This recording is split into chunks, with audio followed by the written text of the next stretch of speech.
বাচ্চাগুলো তাদের সামনে একজন এক বাটিতে তালে কিছু খাবার দিছে। এই বাচ্চা হয়তো কয়েক মাসের উপাস, খানা খাইছে। সাংবাদিকে যখন ছবি তুলছে, খানা উঠাইয়া সাংবাদিককেও কিছু হাত দিয়ে দিতেছে। এবার বুঝেন, এই ছোট বাচ্চার যদি এরকম আত্মা থাকে, কয়েক মাস না খাইয়াও সাংবাদিক দিকে হাত পাতায় কিছু দেয়, এইরকম আত্মা যদি থাকে, তাহলে এদের আত্মা কেমন ছিল? এই আত্মার কারণে এবং বিশাল বিশাল অন্তরের কারণে, ভালোবাসার কারণে ইহুদিদের দরদ বুঝা তাদেরকে আশ্রয় দিছিল। এই আশ্রয়টা তাদের জন্য কাল হয়েছে। এই আশ্রয় তাদের জন্য কাল হয়েছে।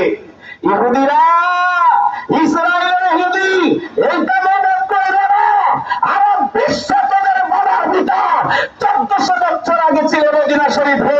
ওখান থেকে সাহাবায়ে কেরাম উৎখাত করেছে তাদেরকে। এরপরে আমেরিকা গেছে, ওখান থেকে আমেরিকানরা তাদেরকে বিতাড়িত করেছে। জার্মান আসছিল, ওখান থেকে বিতাড়িত হয়েছে। এখন ফিলিস্তিনের জায়গা জায়গা দখল করা ইসরায়েল নামের দেশ বানাইছে। চাই না রাখো, এইটা তাদের বাবার বিতাড়া।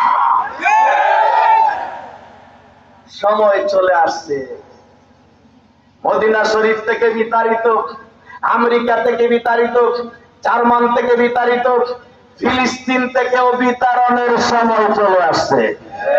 জোরে বলেন ঠিক না? আর জোরে বলেন ঠিক না? আমি আইয়ুবী সাহেব আসার আগ পর্যন্ত আমার আলোচনা খেয়াল করে শুনেন।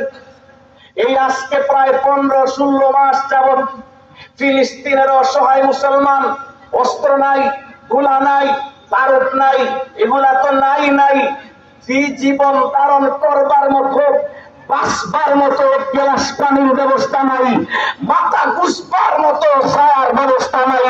লক্ষ্য করেন, আমার বাংলাদেশে পানির অভাব নাই, গাছ গাছালির অভাব নাই। আমার ঘর না থাকলেও গাছের নিচে আশ্রয় নেওয়ার ঠিকানা আছে। এই ফিলিস্তিনের মুসলমান কেউ ছিল 10 তলা বিল্ডিং এর মালিক, কেউ ছিল 25 তলা বিল্ডিং এর মালিক, কেউ ছিল ফ্যাক্টরির মালিক, কেউ ছিল মার্কেটের মালিক, 100 কোটি টাকার মালিক হলেও আজকে তাদের একটা ঘর বাকি নাই, বর্তমান নাই, পানির ব্যবস্থা নাই, একটা গাছ গাছরা নাই যে গাছের নিচে আশ্রয় নেবে। এখন আবার আইসও পড়ছে, বৃষ্টিও পড়তেছে।